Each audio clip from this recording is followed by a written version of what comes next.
எல்லாருக்கும் வணக்கங்க. எல்லாரும் நல்லா இருக்கீங்களா? இன்னைக்கு நம்ம கண்ணம்மாஸ் விலாக்ல என்ன வீடியோ பார்க்க போறோம்னா, தீபாவளிக்கு ஸ்பெஷலான முறுக்குன்னா ரேஷன் பச்சரிசி முறுக்கு மாவுல தாங்க இன்னைக்கு முறுக்கு செய்ய போறோம். அவ்வளவு அற்புதமா வந்திருக்கு.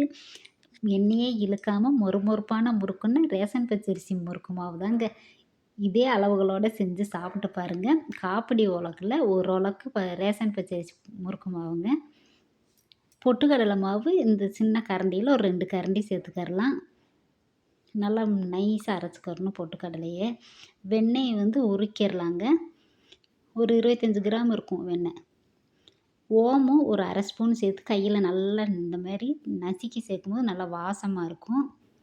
உப்பு தேவையான அளவு நம்ம சேர்த்துக்கிறலாங்க. இது ஃபுல்லாகவே சேர்த்துக்கிட்டேன். 2வது இந்த உப்பையும் சேர்த்தாச்சு.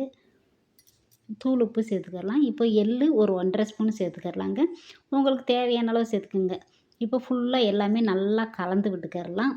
மாவில் நல்லா கலந்ததுக்கப்புறமா அந்த வெண்ணெயை சேர்த்துக்கிறலாங்க. வெண்ணெய் வந்து லேசாக தான் அந்த சூடு பண்ணி வச்சுருக்கேன். ரொம்ப உருக்க தேவையில்லை. லேசாக சூடு பண்ணி அந்த வெண்ணெய் கொஞ்சம் கட்டியாக இருந்துச்சா ஃப்ரிட்ஜில் இருந்து, அதனால தான் கொஞ்சம் லேசாக சூடு பண்ணி அப்படி ஊற்றி நல்லா பெனையணுங்க. நல்லா மாவு ஃபுல்லாக அந்த வெண்ணெய் நல்லா பெனஞ்சு நம்ம முறுக்கு செஞ்சால் தான் நல்லாயிருக்கும். தண்ணி ஊற்றுறதுக்கு முன்னாடி இந்த மாதிரி நல்லா பெனையணும். எந்த அளவுக்கு பெனையிறோமோ அந்தளவுக்கு முறுக்கு வந்து நல்லா அருமையாக இருக்கும். பாருங்கள் நல்லா பெனஞ்சாச்சு. இந்த மாதிரி கையில் பிடிச்சோம்னா பிடிச்சி அப்படியே ஊற்ற விடணும். பொல பொலன்னு ஊற்ற விட்டோம்னா நல்லா உதிரணும். அந்த மாதிரி பக்குவத்தில் இருக்கணும். இப்போ பெருங்காயம் கட்டி பெருங்காயனால நான் தண்ணியில் ஊற வச்சுருந்தேன் தட்டி. அந்த பெருங்காய தண்ணி ஊற்றிக்கிறலாம். உங்களுக்கு பெருங்காயத்தூள் இருந்துச்சுன்னா அந்த எள்ளு எல்லாமே சேர்க்கும்போது சேர்த்து நல்லா பெனஞ்சிருங்க. கொஞ்சம் கொஞ்சமாக அப்படியே தெளித்து தாங்க பெனையணும். பெருங்காய தண்ணி தெளித்து பெனஞ்சதுக்கப்புறமா நம்ம பச்சை தண்ணியை ஊற்றி கொஞ்சம் கொஞ்சமாக தெளித்து பெனஞ்சுக்கிறலாம்.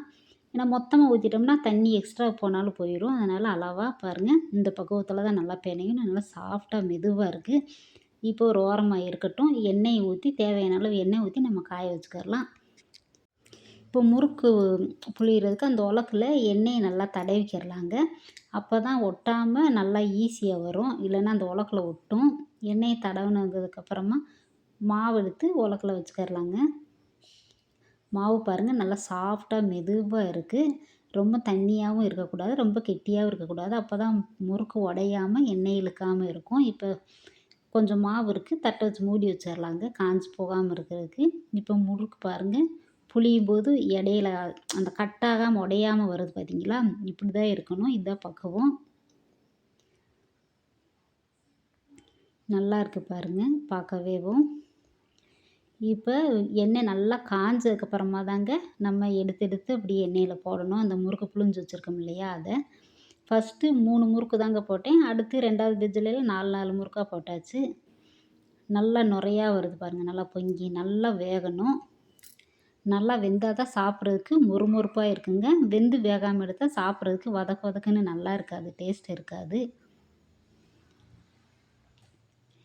இப்போ நல்லா வெந்துருச்சுங்க. எடுத்து வச்சுட்டு இப்போ 2வது பேட்ச் வெந்துக்கிட்டு இருக்கும்போதே பார்த்திங்கன்னா நம்ம தட்டு கரண்டியிலலாம் புழிஞ்சு வச்சுட்டோம்னா அப்படியே அந்த பேட்சை ஃபஸ்ட்டு போட்டதை எடுத்துகிட்டு 2வது அப்படியே டக்குன்னு போட்டுடலாம். டக்குன்னு சீக்கிரமாக வேலையும் முடியும்.